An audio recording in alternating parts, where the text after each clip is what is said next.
What's up, everybody? Another edition of Bears Over Beers, powered by Second City Gridiron. I am Ryan Drosty, joined here by my good friend Bryan Orenchuk, and a very special guest tonight. This is going to be a really fun one. Really looking forward to it. We're going to give our final thoughts on the Minnesota Vikings, the big victory over the Minnesota Vikings, and look ahead to what may be in store from the Pittsburgh Steelers this weekend at Soldier Field. Bryan, how you doing tonight, man? I'm doing fantastic. I'm excited, obviously, for a huge win, first division win of the year, crack into a new cold one as well. Can't wait to see what you're drinking.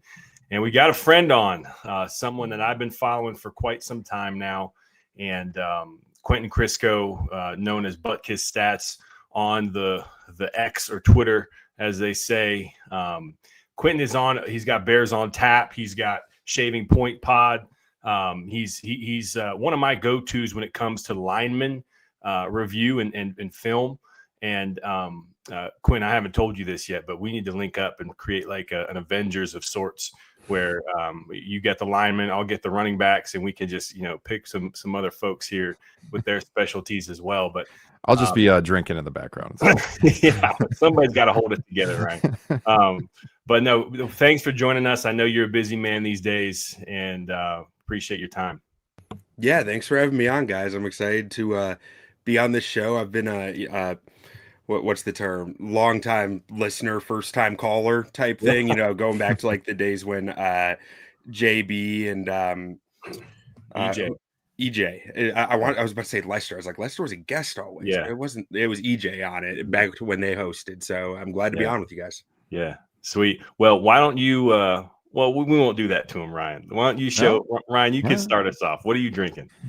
Well, I teased this last week because within the last couple of weeks, Bryan, you had really piqued my interest with the fact that you went to the dark beers. And I like a good dark beer. Mm-hmm. And I was at the liquor store recently. I think I might have even said that I picked this up last week at the liquor store. I'm going to break it out tonight. It is one of my all-time favorite porters out of Grand Rapids, Michigan, Founders Brewing Company. It's the porter from Founders Brewing Company. Fantastic beer. I think the first time I had Founders was probably 2010, maybe 2011, because my uncle lives in Grand Rapids, and we didn't get it yet here in Eastern Iowa. So I was on a road trip out there to see a Springsteen concert, actually, and stopped in Grand Rapids to see my uncle. Went to the brewery, phenomenal stuff, and like weeks later, we got Founders here in Iowa, and I've been drinking it ever since. It's getting real cold in the mornings here, Bryan, now. I mean, we're in the 30s when I wake up. Frost is on the grass, and this is definitely the time of year for a dark beer. So I got the Founders Porter. What about you, Bryan? Nice. Funny, I teased this a couple weeks back too. This is the Cold Mountain. I went to the Highland Brewery special release weekend. It's an ale.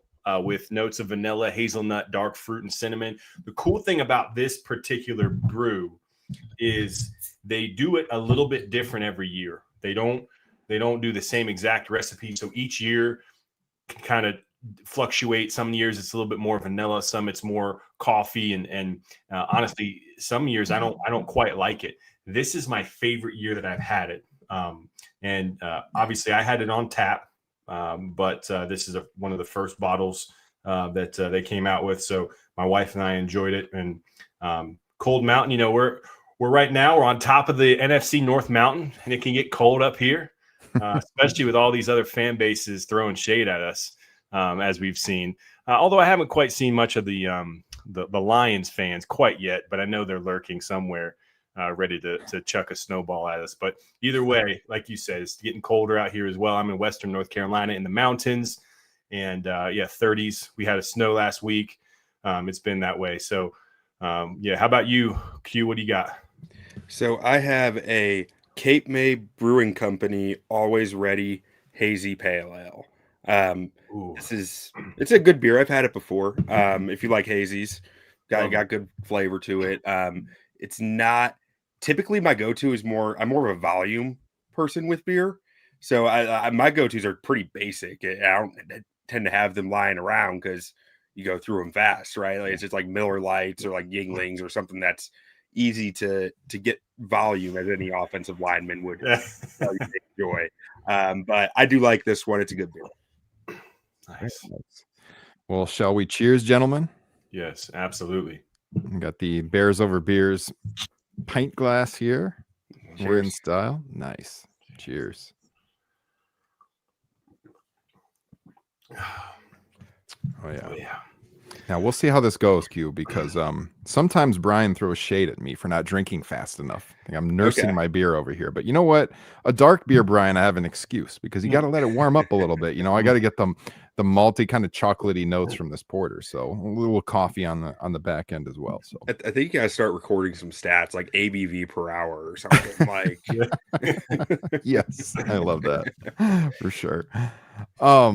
All right, so we're going to start off just talking about the win over the Vikings a little bit, not spending too much time on that because it's already Wednesday. This is kind of the pivot show here on Second City Gridiron. So we finish up last week. We look ahead to the coming week. And, this Vikings game was one we talked about last week, obviously. Brian, I said I was real nervous about it on the show last week, mostly because of our secondary situation. And I thought Addison and Jefferson could have a field day with us. And turned out, they were open quite often, especially early. Jordan Addison was abusing Nashawn Wright, but luckily for us, JJ McCarthy was not on his game, and it was close. We pull ahead, we almost blow it at the end. Cardiac Bears as usual. Brian, what do you want to say about last week's game? Yeah, so similar hesitations and a little bit of concerns going into it with the DBs. And that really peaked in the fourth quarter when Tyreek went down, and we had all reserves in there, and it seemed like everyone was running open. At that point, McCarthy was starting to hit his receivers. That's when they drove down and scored. It was super concerning then, but and I knew the run game on both sides was going to be huge.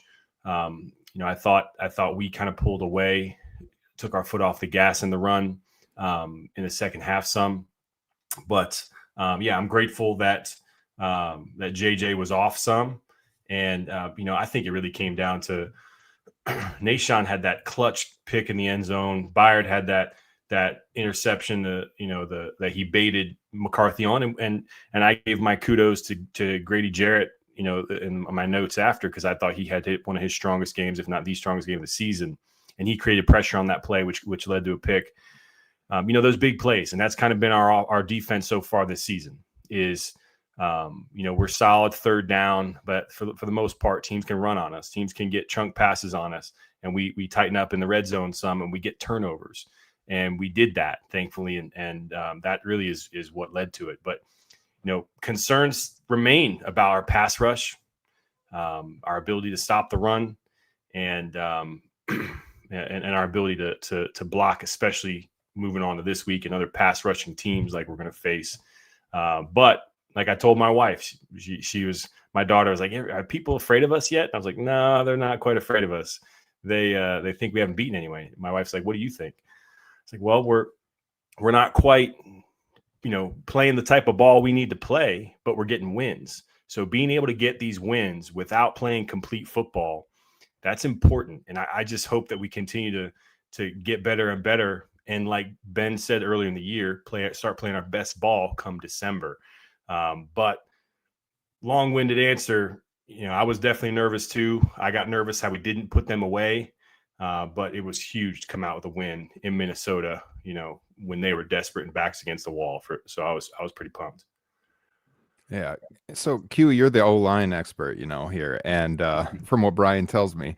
And we had Flores really throwing a lot of pressure at Caleb, a lot of exotic looks and everything. How did you feel the O-line played? I mean, just your general takes on the game. Generally, I think so. I've graded Darnell Wright, Jonah Jackson, and Drew Dahlman so far. All three of them had pretty solid games. Drew Dahlman had a really, really nice game. As far as he was probably the most authoritative I've seen him against nose tackles ever. And I thought it was interesting. He it was the most aggressive I've seen him as a Bear, which makes sense against Brian Flores, that he'd kind of be a little more reactive and a little more I'm coming out here and punching guys in the mouth, because one, division game, and two, Brian Flores. Like, that defense wants to punch you in the mouth. You can't let them do it. And that's something that I thought Dahlman did a really nice job of in this game. And like, I was almost surprised by some of it because, like, Minnesota, they have, I don't want to say they're like big run stuffing defensive tackles, but they're just strong dudes. Like, they are big, strong dudes at defensive tackle who try to get their hands on you early and take control of the rep. And that's something that I was a little worried about with Dahlman in this game, being a bit smaller, being a more of a finesse player. And it was nice to see him kind of flip that switch. I knew, and as I was watching this game too from him, it was like during free agency or before free agency, I watched him against the Vikings for some reason. And I remember seeing more of a nasty side than I saw in the other two games I watched from him. And I felt like I saw that again, which is, it's just an interesting aspect to me. He kind of flips a switch against certain teams, and this seemed like one of them.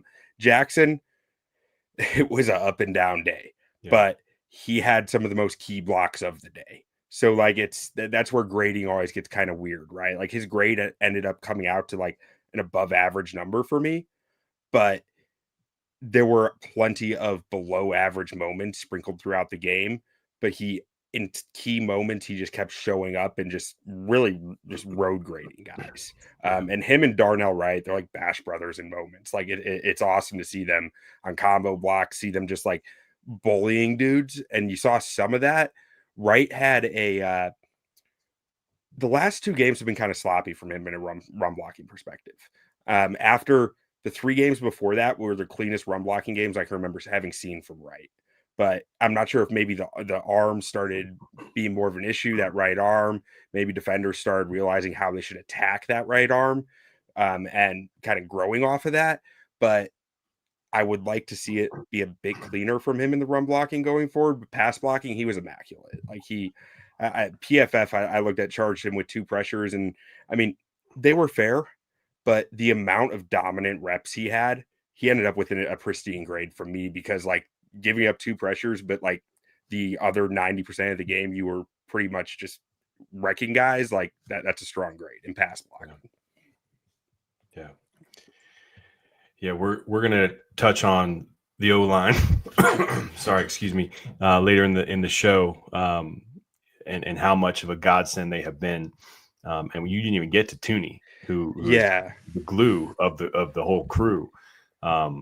But it's been fun. And like you said, he's been hurt. And we played some of the best front sevens in the league last couple weeks. So that's really been encouraging for sure. Yeah, like Tooney, I only caught bits and pieces because I haven't actually, like, when I grade them, I sit down, I watch it 5 times, one time for each guy, where I'm just watching that guy only. But you do catch bits and pieces, like, Right. when watching Dahlman, you catch some Tooney.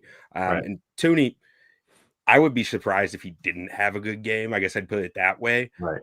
I do think Minnesota's front is a bit more of a challenge for him than some other teams, because, like I said, they're a bunch of big, strong dudes that just want to get their hands on you and try to move you. Right. He's really good with the leverage, with getting leverage and hand positioning, but he's also not the biggest guy, and that does show up at times. But I'm sure that he's going to grade out really well, as he always does. Benedict, I'm sure he will not grade well. Right. But that's just the Bears have a black hole at left tackle. There's not an answer. In my opinion, the best answer that might be coming is maybe you get Braxton Jones off IR. But even that is potential to be a subpar answer. He's gone through stretches where he's impressive. He's gone through stretches where he's really unimpressive. You never seem to know what you're getting with him. But with Benedict, I think you just kind of have what you have right now. And it's searching for answers all we want, but I don't know if there are many. Right. And like you've noted and I've seen some comments on Twitter, one of the things you love about him is he just keeps fighting. Mm-hmm. He just keeps fighting. And there's something to be said about that. I coach basketball for my daughter, and there are kids that just can shoot their lights out. They can dribble around, but give me a couple kids that'll just get every rebound, right, and stay in someone's face on defense. And I feel like that's kind of the player, the type of lineman that he is. And you need guys like that on all levels of the field. So, and he's still young. Like he's super young, and he can Obviously, he's getting a lot of good reps right here, but yeah, it's teams know how to attack us for sure. Yeah. Without a doubt. And I mean, I do think Benedict might have more of a future at guard potentially. The only thing that gets weird about that is he's 6'7". I'm not sure if you want a 6'7" guard in front of Caleb Williams, but I do think his arm length gets extremely mitigated by reducing inside, and that's really where so many of his issues root back to. And it's like I do think that could get cleaned up by a move inside to a pretty significant degree, I think. Yeah. But like you said, dude just fights like it never quits. Yeah, it's really impressive. I'm sorry, can I cuss on this show or no? Yeah, go ahead. Okay. Go ahead. Okay, yeah, he fights his ass off. Like it's just, cheers. It's impressive to see him just constantly going at it. And I do think there's calls people saying like, well, we want to see Ozzie out there, and I can't speak to how good Ozzie is. We haven't seen enough of him to even know. The coach is the only people who know. But my inkling on that is that they'll live with Theo always gets his hands on the guy. He never loses clean off the snap. He might lose after getting his hands on him, but he's always going to get at least that like half second of delay to get his hands on him. And then that gives Caleb the chance to evade off of it. And Theo is that's where that 110% effort, never quitting thing comes in. Because Theo always wins a second effort, third effort, like which you never really want to be talking about, but it's where we are. And that is where like I think this coach staff looks at it as like we can make that work because of Caleb, because we know Caleb's going to evade that first one, and then he's going to put the guy in the dirt, and then that guy's out of the equation now. Which a bad strategy is better than no strategy, but like you're still kind of in that rough strategy territory with it. Yeah. That was kind of my next question for you. I was going to ask you what your thoughts were. So we had the injury scare where it looked, Theo went out just one play, I think, and Ozzie came in. Were you, when that happened in that moment, Q, were you thinking, all right, like it's a little scary, but maybe we'll see what Ozzie can do and he'll have a chance and, he'll surprise us and do well on the left side? Or were you more worried about if it was serious to Theo? Because, like you said, it's been kind of it's really just been a black hole since training camp. We didn't know what was going to happen for a while. It looked like, maybe Ozzie would be working over there, and then that didn't happen. And we end up with Theo, this undrafted guy out of Canada. And, he's been okay at times, but as you said, a lot of times he's had some problems. So how were you feeling in that moment during the game? I'd say I was something close to like 30% excited, 70% worried, because a part of me, like, I want to see Theo, right? Or I'm sorry, I want to see Ozzie. I want to see what he can do. Last year, I wanted to see what Amagaji could do. That doesn't mean it's going to be good, right? So, and I do think Ozzie is a lot more refined than Amagaji was coming into the league, and there's a lot more ready to step in. But the left side aspect is worrying to me because the coaches have told us if it wasn't, he'd be playing, So I do think that there is some hesitation there because there's questions of how his reaction speed will be over there. And that's where you get into the aspect, like I was saying, Theo always gets a hand on the guy at least. You start talking slow reaction speed, you're talking free runners off the edge of the quarterback because the guy couldn't get his hands on him. And that's where my worry came from, is like that could completely derail the offense. Then you're talking about Caleb's health, like taking blindside hits off the bat. Like he's a magician, but we're not seeing him take unexpected blindside hits from unblocked, like 250 pounds, 280 pound edge rushers. Right. I have appreciated Ozzie getting that third tackle, in the jumbo formation, those reps, just get some more play speed, recognition, familiarity. And, I'm kind of like you. I've trusted Coach Ben Johnson, Coach Rochauer, with their plan. And, I had hoped it was Braxton, and then I wasn't sure what to think, and then they had Ozzie in there in camp, and Amagaji just kind of fell off. But you brought up an interesting point. I've actually forgotten about Braxton being on IR. Excuse me, being on IR and coming back. Like that's a possibility. I bet you they run with it. He didn't look healthy when he came back earlier in the year. And I think he's probably rushing because it was a contract year for him. So, if he can come back, playoff stretch, just like Jalen Johnson coming back, these guys have been Bears for a while and have not tasted victory much. So, for him to play some meaningful ball and kind of shore up that left tackle spot to his best ability, which might be a marginal improvement from Theo, but still any improvement up there is noticeable. That's something to monitor for sure. That's an interesting thought there. But this week we got our hands full. We're not quite ready to pivot yet, but oh boy, I'm a little worried, especially when it comes to quick reaction speed with these rushers coming in. But what about you, Ryan? What are you thinking? I was going to say, should we go to top play of the game? I think that's next on our agenda. Okay. Yeah, let's do it. Top play of the game. Well, should we talk about the kicker? This is always a conversation in Chicago. We could throw that in the agenda too. Because, man, I was worried. He came through for us, but Moody. Yeah, well, there's that too. He got away, and you've been one of the biggest Jake Moody fans is Mr. Bryan Orenchuk. I'm not sure if you knew that. Is that right? He is a big fan. We talked about this a lot on the show, and after Cairo missed that one earlier, I mean, everybody, you got to be lying if you weren't nervous as hell on that last kick. I was sure nervous, and he came through for us. So you got to give him credit. It's never going to be perfect from a kicker. We'd like for it to be perfect, but look, guys are going to miss.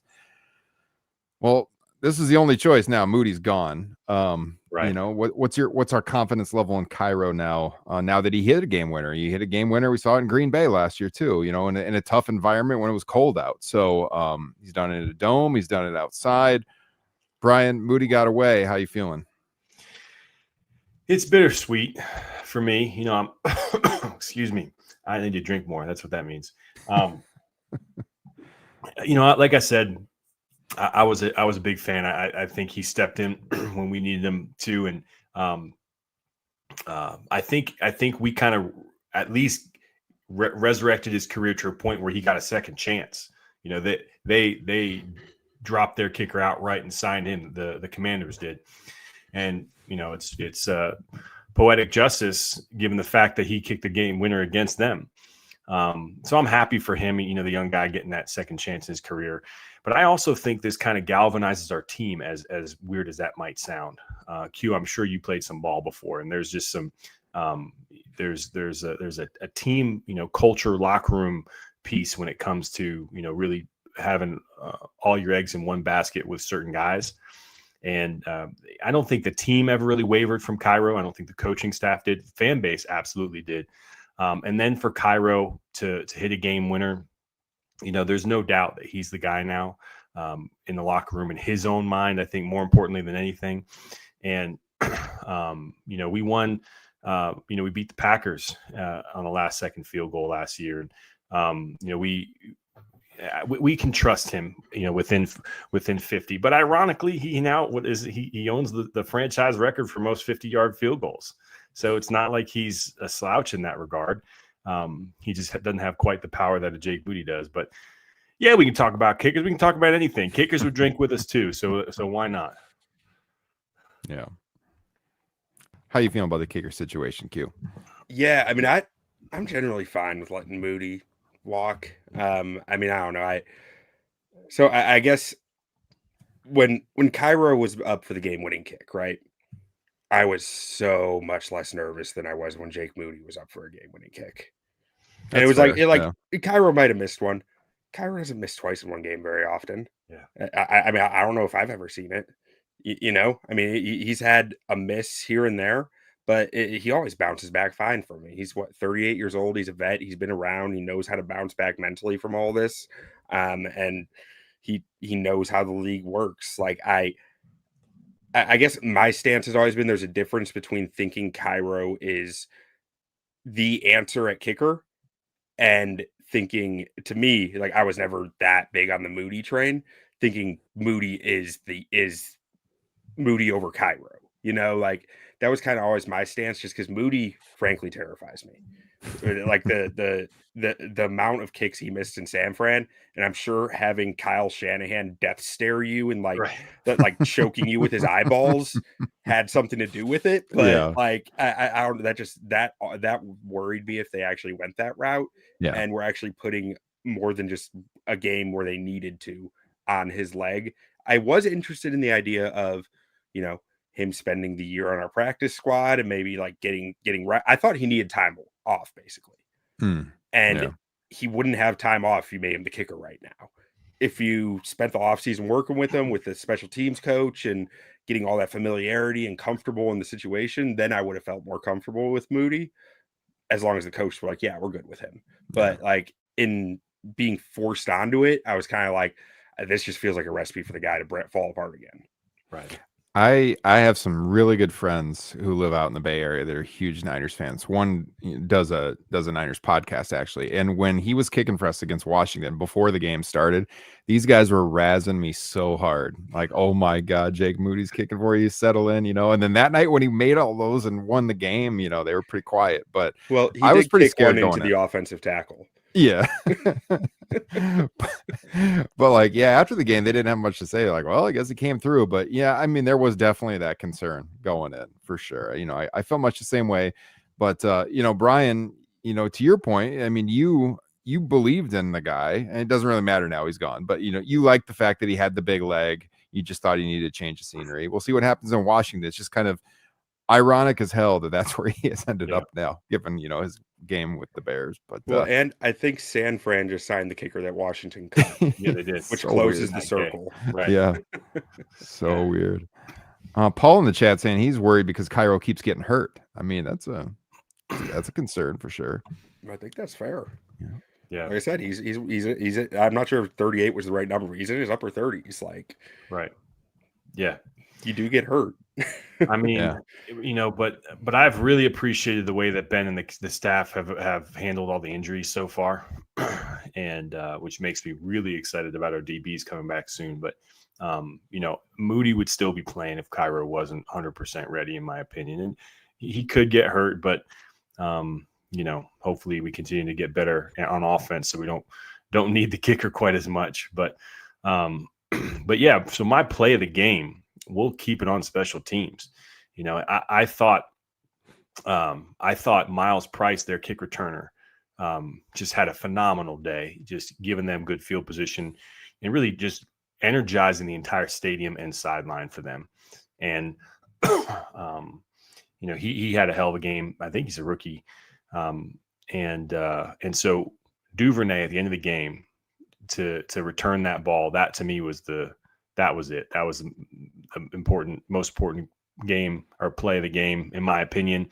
I got to give a shout out to Coach Hightower, who I think has had a terrible season. Mm-hmm. Every year when I do the notes, I'm baffled at the lack of coverage on the punt and kick team. And, I was going to say, who doesn't have a great game against the Bears special teams, Bryan, when you said that about Minnesota? Yeah. No, I mean, we saw it against the Bengals opening kick, and it just seems like everybody's been doing that. But for him to dial that up in that moment, have Duvernay return it, that to me was a play of the game, bar none. I was happy for Duvernay to do that too.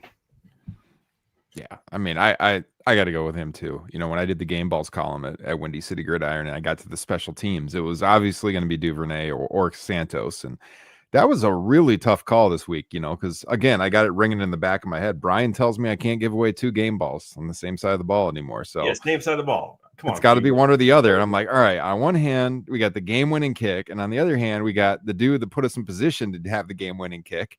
And I ended up giving up to Duvernay because I just kind of felt like, big kick for Cairo, but we expect him to make those.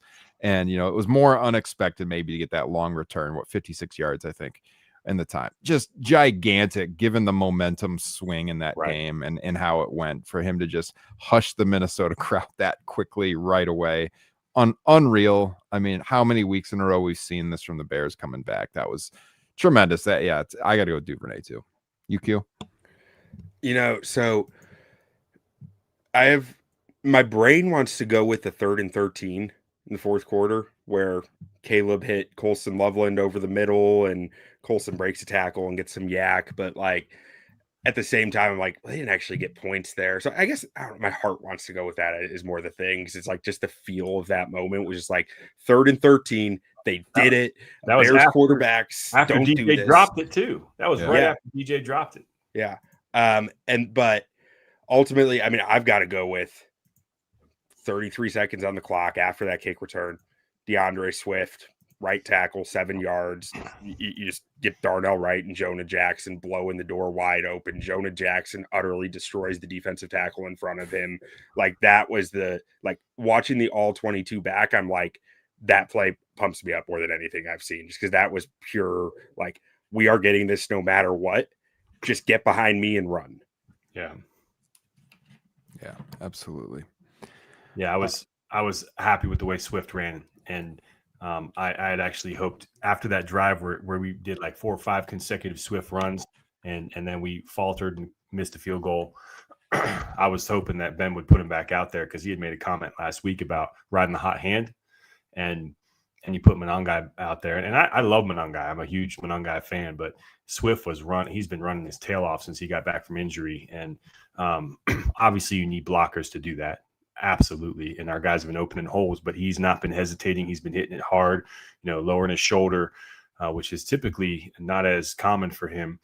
And so it's been fun to see, for sure, especially as a running back and offensive line, appreciator. But yeah, absolutely. So as we start kind of swinging this conversation over to the Pittsburgh Steelers, our next item on the agenda is looking at the Bears defense, which has obviously been a massive point of concern for pretty much the entire season. There's been moments of hope. We've had these flashes from Austin Booker, obviously. We've had kind of the reemergence of Montez Sweat at times where he's no longer invisible, but he's out there making plays. And we've seen times where, like when Kyler and TJ were back out there, it looked like, the run defense was starting to get shored up a little bit. And then we got more injuries and, we're still struggling to stop the run. Obviously, all these problems here in the secondary and covering receivers out there. And so we wanted to talk a little bit about if you look at the people that are injured currently on the Bears defense, and obviously there's now hope for the end of the season to get some of these people back. As we look ahead to Pittsburgh, if you could choose one of our names on defense that's out right now, and you could get them back, so I mean the 3 big names, Jalen, Kyler, TJ, which one of them would you most want to have back for this game?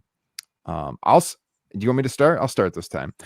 And this might surprise people because obviously, Jalen Johnson, probably the best player in the Bears defense all around. But I'm still worried about stopping the run. And, they play a lot of 12, don't they? They play tight end out a lot. Okay. Yeah. Yeah. 13. So, I'm still though, like I'm looking at, they've got a couple of different running backs. We don't know if Warren's going to play this week. I think he was out today, if I'm not mistaken, in practice. Today. Yeah. But I'm still worried about stopping the run. So I'm going with TJ. Because I feel like when TJ Edwards is out there, our run defense is just so much better. And I would really like to have him on the field. It's been one of those things where I'm writing up the injury reports over on Windy City Gridiron, and I'm always monitoring. Is TJ going to be back? Is he going to be back? And he was out again today. I would really, really like to have him back for this game. So I'm going TJ Edwards. What about you, Bryan? So you can't go wrong with any of these answers, to be honest with you. But give me some Spidey, man. Give me some Kyler Gordon along with CJ and his acclimation to the slot role, and let Dennis Allen just work his magic with that combination of guys, because not only can they help in the pass rush department, as we've seen with CJ 3 sacks already just in his first 2 games, taking over that Kyler role, but they both help in run support. They're like linebackers at the defensive back spot. And we did not have Kyler in week 2 when we played the Lions. We did have TJ. We did have Jalen. That's where he got hurt that game. Mm-hmm. And Gibbs averaged 7.8 yards a carry on us with TJ, without Kyler. Montgomery averaged 5.2 against us. with TJ without Kyler. They both scored a touchdown on the ground. Granted, that was a old-fashioned curb stomping. There's a lot that goes into that one. But I love what Kyler does to the defense in the run and the pass, and then the combination of him and CJ on both sides. Just I'm so stoked to see what Dennis Allen does with that. But especially this week, knowing Aaron Rodgers likes to get rid of the ball, or if it's Mason Rudolph, those quick passes, get us some nickel support on both sides that can play, up close to the line, and let's see how that works out. That's what I'm looking forward to. So I'll just chime in real quick. So to defend my choice, the reason I didn't say Kyler is because we have CJ now, and I felt like he's picked up some of the slack there, but you also make a good point. To have both of those guys out there would be pretty terrific. It'd be fun. Right. Yeah, go ahead, Q. So my first thought is TJ, because the Steelers, they're running 12, 13 personnel over 50% of the time, right? So like we're talking about a linebacker game where the linebackers are going to matter. But at the end of the day, I get heartburn with that because Jalen Johnson is the best player on this defense. Yeah. And Jalen Johnson being out there elevates every other player more than I think any of these other guys. Like where I'm not that concerned about Noah Sewell in coverage against Darnell Washington. He's not going to outrun him. Darnell Washington ain't going to outrun Noah Sewell. Right. But he might bully him, but that's a whole different thing, So I'm like, I think having Jalen there makes the linebacker's job easier to simplify to in the box downhill. And that opens up the defense. So in my mind, I got to go with Jalen. Yeah, love it. What do we think about the Aaron Rodgers question? Let's go to this. I mean, this has been the talk on sports radio pretty much ever since the Vikings game ended is, all right, Steelers on the agenda. We know the Aaron Rodgers history. He hurt his hand in the game last weekend. Do we want to play Aaron Rodgers? Do we want to just, have the easier matchup? How are we feeling? Do we want Aaron Rodgers out there? I don't know if you guys saw it or not. He was asked about the Bears today from the media. Kind of had this back and forth about, how much he likes playing in Chicago. He loves Chicago sports, again, talking about growing up watching Michael Jordan and being a Cubs fan and all of that. And he had this kind of funny moment where he talked about how, I don't play for Green Bay anymore. So maybe I'm paraphrasing, that'll be water under the bridge. And then he's like, nah, I don't think they're going to forget about that. When we look at the last two great Green Bay quarterbacks in Aaron Rodgers and Jordan Love. No, I'm just kidding. And Brett Favre, obviously with Brett, we got some comeuppance on him, like at the end of his run with Green Bay, we started to turn the tide on the series. Lovey had a 4-year winning streak at Lambeau or something like that, when he first got here. And then obviously, most famously, that Monday night game at the University of Minnesota, the rock solid frozen turf, Corey Wooten sacks him and ends his career. So we got that moment after years of domination, and we never got that with Aaron Rodgers. He pretty much just kicked our ass all the way through. So here's a chance to get that victory over him, and probably the last time he'll ever play the Chicago Bears. Do we want that opportunity, or do we have PTSD, and are we thinking, nah, I don't want to risk that same thing happening again? He can sit on the sideline. How are you feeling, Bryan? Oh, I'm going first. Okay. Yeah.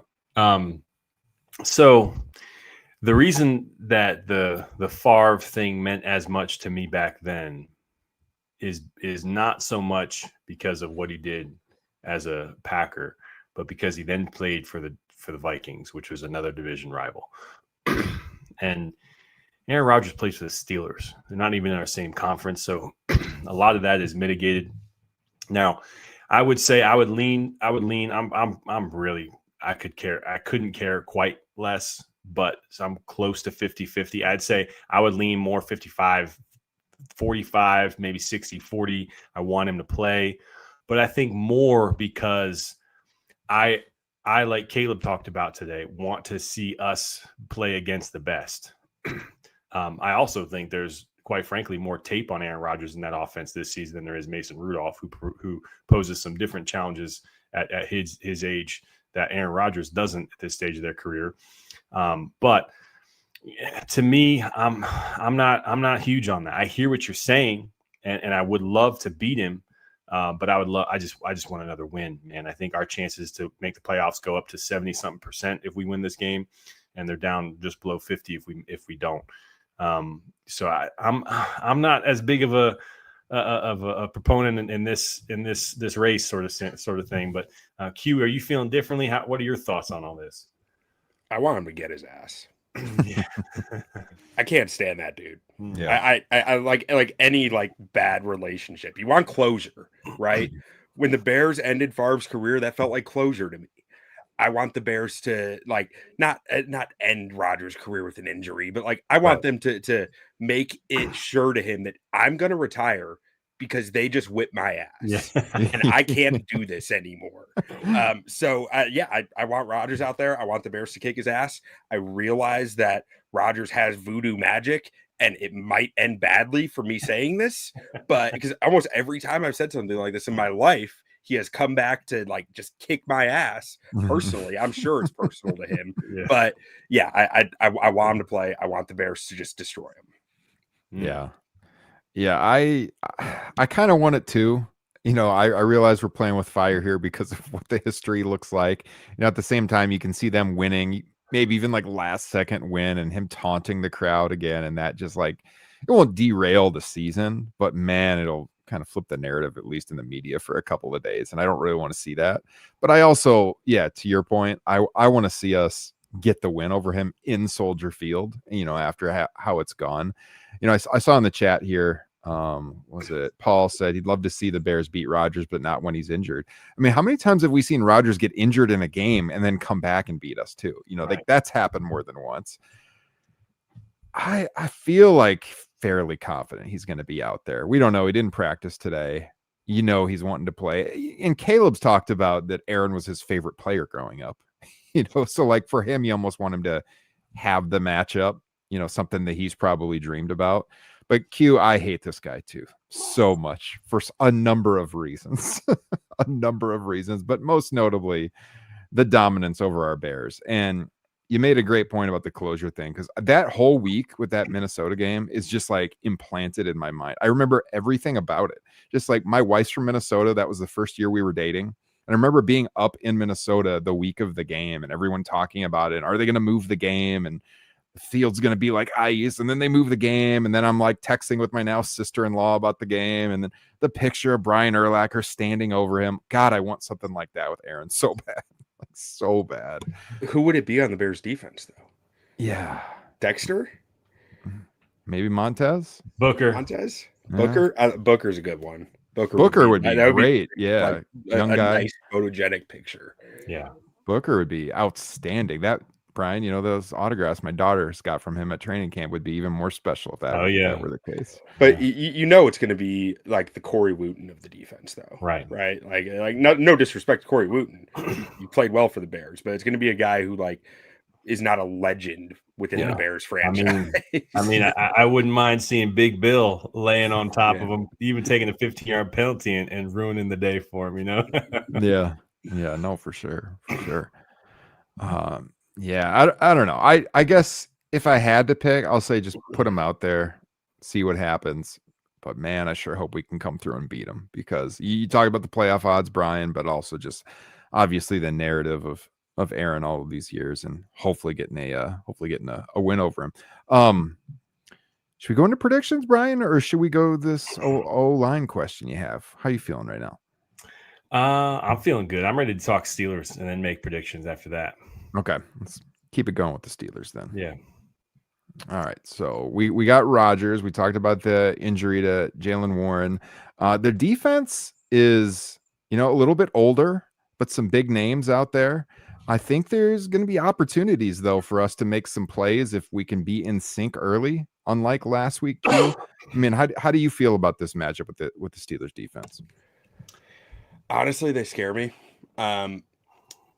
Alex Highsmith might be the best pass rusher that Theo Bennett's seen all year. Like on the left side, at least, like he saw a little bit of Max Crosby against Vegas, but like, I don't think he's seen anyone the caliber of Alex Highsmith on the left side. And that worries me, especially when you're talking about a defensive line that, you know, really forces your hand. It's really hard to help off of other guys because You have Hayward, you have Keanu Benton, you have Derek Harmon, and of course TJ Watt out there. Like that combined with and I don't think this is as common of a take, but like their secondary is very veteran and and they're getting DJ or Darius Slay back. Like they can run all the gamut of different coverages. They're one of the more diverse coverage units in the league. And I think a big part of that is because of how much experience they have on the back end. And that mix with the pass rush danger like that, it worries me. I think their defense is much more talented than their results have been this year. And it does scare me some. Okay, what about you, Bryan? Yeah, no, I think they match up really well against us for sure. And, we having those two, not just fast get off quick edges, but they're also vets. Highsmith has been learning underneath the tutelage of Watt now for, I don't know, 4 or 5 years or so, maybe more, I think. And, they've got some solid linebackers that can run. And I think that I think a couple moves that I think really solidified what Q's talking about for me. Getting Jalen Ramsey out of the corner spot because he's a liability, moving him back in the safety spot, elongated his career, was a really smart move for them. It keeps his nastiness, his vision, his IQ, and it kind of it broadens his reach, if you will. And then the acquisition of Kyle Duggar, who's a guy I love. I love Kyle Duggar. He actually played ball not too far from where I'm at right now, college ball. And when they picked him up, and then he showed he had a pick 6 last week. He's another guy, a vet guy, played for Belichick when he was here. He's a smart, heady dude. You get Slay back. You've got Joey Porter. They've got some pieces. That said, we've got some horses on offense. I think this is going to be a quick game for us. Caleb's going to need to get rid of the ball, get to his playmakers. And I don't think they have anybody that can keep up with Luther Burden, especially seeing him now in the slot, the third receiver role, kind of taking that over. I'm expecting a big game from him. And we've got 2 tight ends that can do it. But like Coach Johnson said, these are 2 teams that want to beat you to submission. And so I'm looking forward to seeing it. And that's why I wore this old school jersey, because it's going to be an old black and blue type of game this weekend at Soldier Field. And, I think it's going to be real physical. And we don't care what coverage they're running if we're pounding the ball down their throat, to be honest with you. So we'll see. But I am nervous for sure. Every single week, Q, that Bryan has worn a jersey on this program, the Bears have won. So just know that he's wearing the jersey tonight. Yeah. So what's that jersey's record? He's worn it at least once. Yeah. Yeah. 1-0. 1-0, undefeated. Love it. Yeah. I know.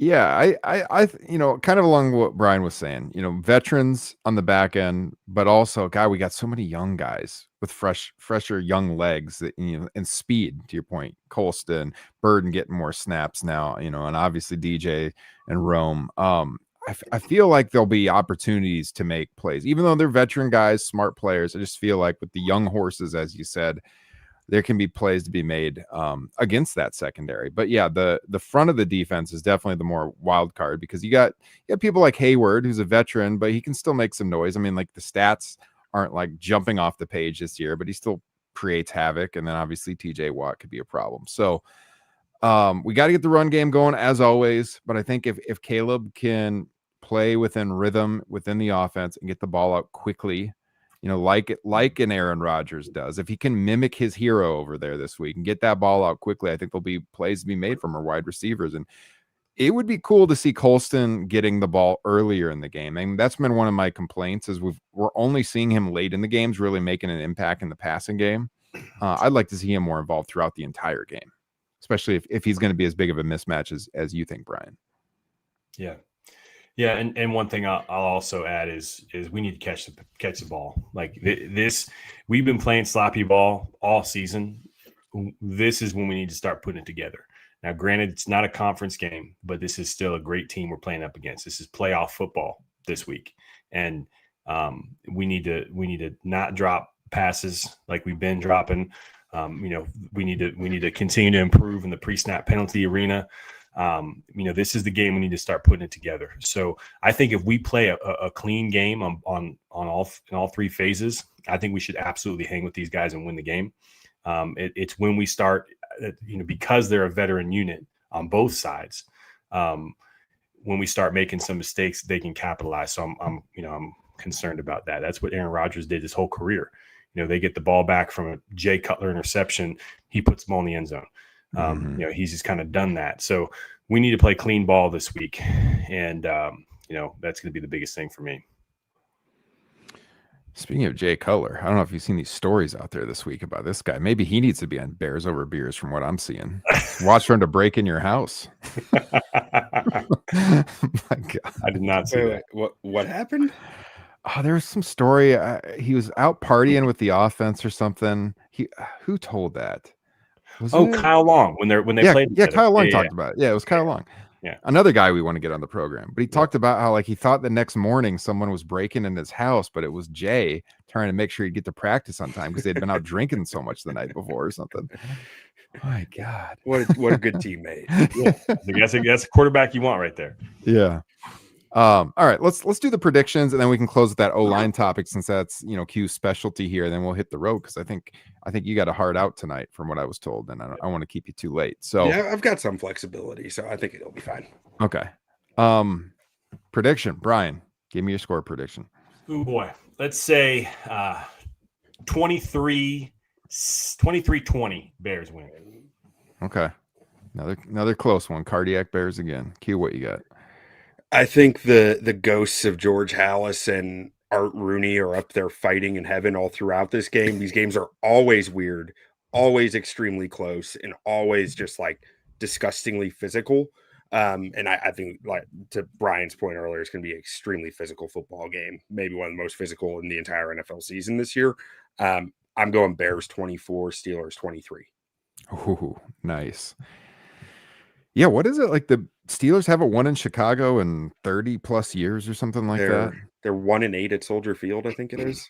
And the last time they were there, we were talking about the pod last night. That was the Mike Glennon game that went to overtime where Tariq Cohen ran in a touchdown, but then got called back for going out of bounds. And then the very 2 plays later, Jordan Howard runs into overtime touchdown. Yeah.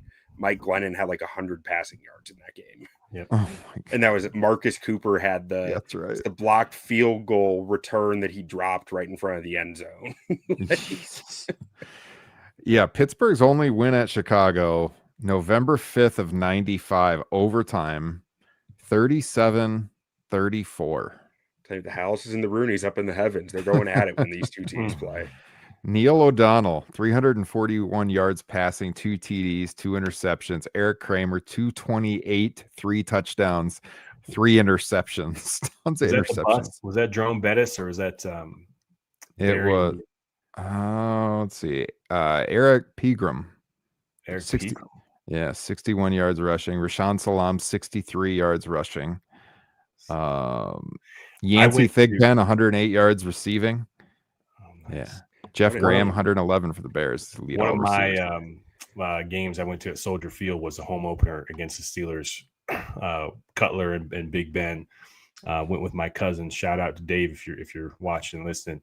And the Bears won that one. So it was a close game too. I think it was 14-17, something like that. It was. I see it right here on the list. Yeah. September 20th, 2009. Cutler's first year in Chicago. Mm-hmm. Was it? Yeah. Yep. I do remember that last matchup they had in November of 21. I think that was a primetime game, and Fields was balling out, and it looked like we were going to win, and then we lost 27-29.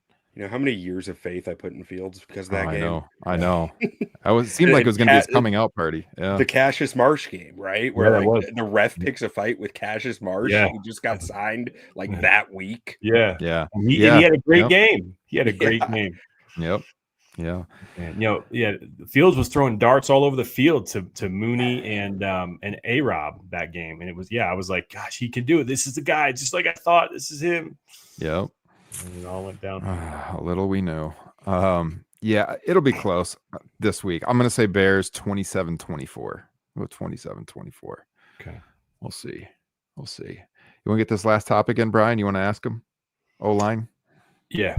Well, so Q, you've been doing the grading this whole time, and obviously the addition of our 3 interior guys have been massive to our whole team. Who would you say is most valuable in your opinion as far as the 3 interior additions are concerned? Ooh. I know that's insanely tough. So, I mean, it's either Dahlman or Tooney. Yeah. And my heart says Tooney because I preached before free agency last year and before like the trade happened and everything that the Bears needed to go get a respected vet because the leader of your O-line room cannot be a guy on a rookie contract, and it cannot be some guy signed for $6 million a year, right? Like it needs to be someone who has the furs on the wall, who has had the success in this league and is truly getting paid. So when he opens his mouth, everyone else knows I gotta listen if I want to get paid like that guy is. And so to me, that is Joe Tooney. Joe Tooney knows what it takes to win championships, knows the amount of work that it takes to put in to protect for championship quarterbacks like Tom Brady and Pat Mahomes, and what the bar of expectation is. And like the more I look around the league, there's so many offensive lines that have this requisite amount of talent, right? But there's something missing. They just can never quite get it all to work right. And like that's where the Bears were for a few years there. That's where but then I look at the Rams and I'm like, they signed plumbers off the street and they're playing well. Right. Like, what's the difference here? And it has to be that a veteran leader in the room, which I think Dahlman can fit as well. But I think Tooney is the top dog in that room. And so it's close between the two, but I have to go Tooney. Yeah. Yeah, I'm with you. I hear everything you're saying. I feel, gosh, man, it's been so long since we've had a damn center. And it's so nice to have a dependable pivot up front. It's just that, and I think that's more, speaking out of my trauma than anything, because Tooney obviously is the guy that's been to the Super Bowls, won the Super Bowls, played with all these quarterbacks, these excellent offenses. But man, it's nice to have a center for sure. Yeah, I mean, and you start talking about like the protection aspect and calling out the protections, what Tooney does from a Dahlman does from a communication standpoint out there. That's huge. I think that's what makes it such a tough question to answer. But at the end of the day, I think Darnell Wright's growth this year, I think a big chunk of that is from looking at Joe Tooney and going, oh, that's how much work you have to put in to be great. Yeah. Yeah, it's going to benefit everybody. And, you have, like you talked about with Jalen Johnson being a multiplier on defense, I think Tooney is like that, especially for the offensive line. And, is there a coincidence that Darnell Wright is playing the best ball of his life this season? I don't know. I think not. Yeah, I would agree. Yeah. Well, great answer. This has been an awesome discussion tonight, and we know you're a busy guy and appreciate you joining us and, contributing this conversation this week. Why don't you let the listeners know where they can find your work and listen to you more? Yeah, I appreciate you guys having me on. So I write over at ontapsportsnet.com. We have a Bears podcast over there called Bears on Tap. You can find it under the On Tap Sportsnet YouTube handle or anywhere you find podcasts, just under the title Bears on Tap. And then I also do a NFL gambling podcast called the Shaving Points Podcast, where every week we go through all the lines and we make picks and just talk through each game. It's just me and my college buddy. We're just talking through our thoughts on each game and each team. Awesome. And you can follow him at ButkaStats over on Twitter if you want to get the more instant reactions from Q. And we'll have to get you back on the show, man. This has been a blast. Really appreciate it. Yeah, absolutely. Brian, we'll be back next week. Win or loss or tie, God forbid. And hopefully we'll be celebrating a victory over Aaron Rodgers. But either way, we'll have a beer in hand and we'll have a good time. And we appreciate everyone who has joined us tonight, whether you're on YouTube or the podcast feed. Of course, hit subscribe while you're here. Like the video. We would appreciate that as well. Leave us a written review if you're on Spotify or Apple. That helps out the entire network grow. I mean, obviously, we have tons of shows going up pretty much every single day here on the Second City Gridiron feed. And, appreciate your support. Check out everybody on there. All the shows, great content, getting you ready for this weekend against the Pittsburgh Steelers. You can follow me on Twitter at Ryan Drosty, and he is at Bryan Orangechuck. Bryan, it's been a blast as usual. As always, cheers, everyone. Bear down. Cheers. See you all next week.